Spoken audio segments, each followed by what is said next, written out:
Selamat datang di penyelaman mendalam kita. Oke, hari ini kita bakal menyelami Banten, tapi di tahun 1845. Sumber kita, catatan perjalanan Jenderal Belanda, Frederik van Gagger. Dia lagi inspeksi cuma sekitar 12 hari sih. Tapi catatannya ini, bagian dari biografinya, ternyata lumayan populer loh di Eropa waktu itu. Nah, misi kita kali ini adalah menggali intisari pengamatannya. Mulai dari strategi kolonial, kondisi masyarakatnya gimana, sampai keunikan budayanya. Anda siap nih melihat Banten abad ke-19 dari kacamata dia? Yuk kita bongkar sama-sama. Iya, yang menarik di sini kan gimana catatan seorang perwira militer yang fokus utamanya mestinya strategis ya. Ternyata bisa kasih kita gambaran luas soal banyak aspek kehidupan. Jelas dia fokus ke infrastruktur militer, ekonomi gitu. Tapi dia juga rekam interaksinya dengan budaya lokal, persepsinya soal lingkungan tropis yang ya jelas beda banget sama Eropa. Kita mulai dari pusat administrasinya aja dulu, Serang. Oke, Serang. Jadi di sana Gagern ini disambut sama Residen Buin. Dia langsung nyatet itu ada benteng kecil, terus rumah sakit. Jelas banget ya prioritasnya, keamanan sama kesehatan pasukan kolonial. Iya ya, standar lah itu. Tapi yang menarik nih, dia juga diundang ke rumah Bupati Serang. Ternyata bupatinya ini punya gelar Adipati, karena dia nikah sama janda Sultan Banten terakhir. Nah di sana mereka nonton wayang, kayaknya bukan cuma hiburan biasa ya ini. Tepat sekali. Nah, ini contoh bagus dari strategi indirect rule Belanda. Pemerintahan tak langsung gitu. Mereka pakai elit lokal, kayak bupati ini, dikasih gelar, status, biar gampang ngontrol penduduk. Oke. Pertunjukan wayang kulit yang dia catat pakai lakon tetap bahasa Jawa kuno, terus ada wayang orang juga yang menurut dia anggun. Itu ya bagian dari semacam diplomasi kolonial. Dia bahkan deskripsiin kostum sama gerakannya loh. Detail. Wow. Walaupun dia bilang bahasa Jawa kuno kedengaran lebih keras dibanding Melayu buat telinga dia. Menarik. Nah, dari pusat kekuasaan kolonial diserang, mereka geser ke reruntuhan Banten lama. Wah, ini kontras banget ya rasanya. Iya, kontras sekali. Di satu sisi ada puing-puing benteng Belanda, kayak Diamond sama Spelwick. Tapi di sisi lain, ada Masjid Agung, makam Sultan, yang kata Gagern masih dihormati banget sama penduduk. Dia sampai catat ada semacam rasa takut gitu dalam penghormatan itu. Betul. Dia juga kayaknya terpesona sama pohon waringin keramat, bekas singgasana katanya. Iya, deskripsinya soal akar waringin yang menjuntai itu, terus dia bandingin sama lorong katedral gotik, itu menarik banget. Itu nunjukin gimana dia berusaha memahami sesuatu yang baru pakai kerangka budaya dia sendiri kan? Iya juga ya. Terus penghormatan ke makam, ke pohon keramat, bahkan ada meriam kuno yang dipercaya bahwa berkas nikah, itu nunjukin lapisan kepercayaan lokal yang hidup bareng sama Islam. Nah, ini yang sering disebut sinkretisme. Oh gitu. Jadi reruntuhan benteng versus makam yang masih dihormati, itu kayak simbol ya. Kekuasaan politik geser, tapi identitas spiritual budaya lokal itu masih kuat bertahan. Oke, lanjut nih. Perjalanannya ke pesisir. Ke Teluk Merak sama Anyer.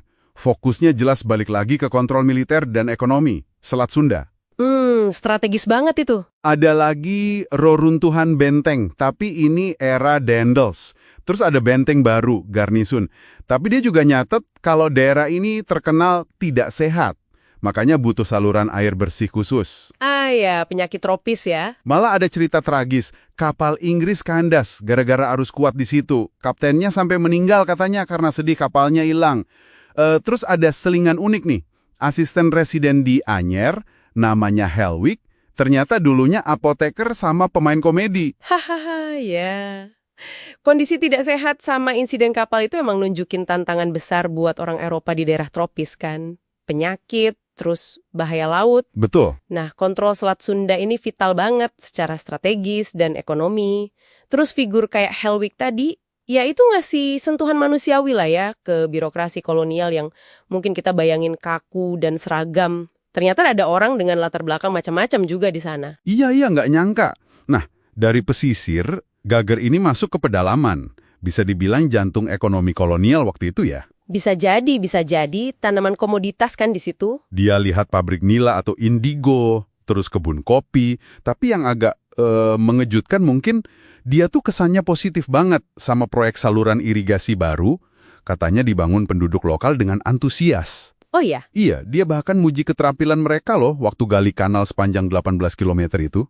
Ini jarang banget kan ya ada pujian kayak gini di catatan kolonial. Iya, betul. Jarang sekali.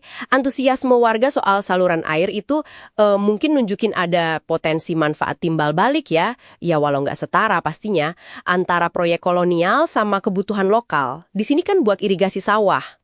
Pengakuan soal keterampilan lokal itu ya, itu cukup menantang narasi superioritas Eropa yang dominan waktu itu.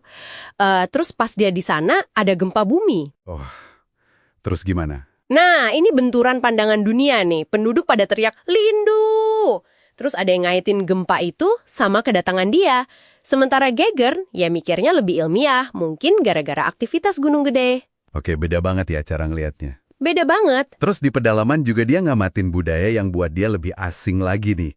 Ada tarian suku Baduy yang dia dengar itu keturunan pengungsi zaman pra-Islam.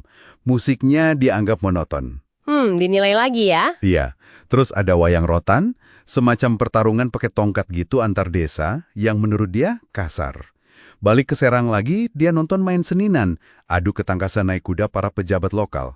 Kostumnya meriah, kata dia, tapi kudanya kurang terlatih. Nah ini lagi-lagi kan, penilaian dia soal tarian Baduy, wayang rotan, main seninan, itu jelas dari kacamata Eropa. Bilang musik monoton, pertarungan kasar, kuda kurang terlatih, kemungkinan besar ya tanpa paham betul konteks sosial atau ritual di baliknya. Iya sih. Ini ngingetin kita terus soal lensa kolonial yang dia pakai, sadar atau nggak sadar. Oke, jadi dari semua cerita perjalanan singkat Geiger ini, apa nih intisari penting yang bisa kita ambil buat Anda yang dengerin? Kayaknya catatannya ini ngasih kita potret Banten 1845 yang kaya ya. Ada fokus Belanda ke kontrol militer dan ekonomi benteng, pelabuhan, tanaman komersial. Terus tantangan lingkuran tropisnya kelihatan banget. Betul. Strategi indirect rule mereka juga kelihatan jelas.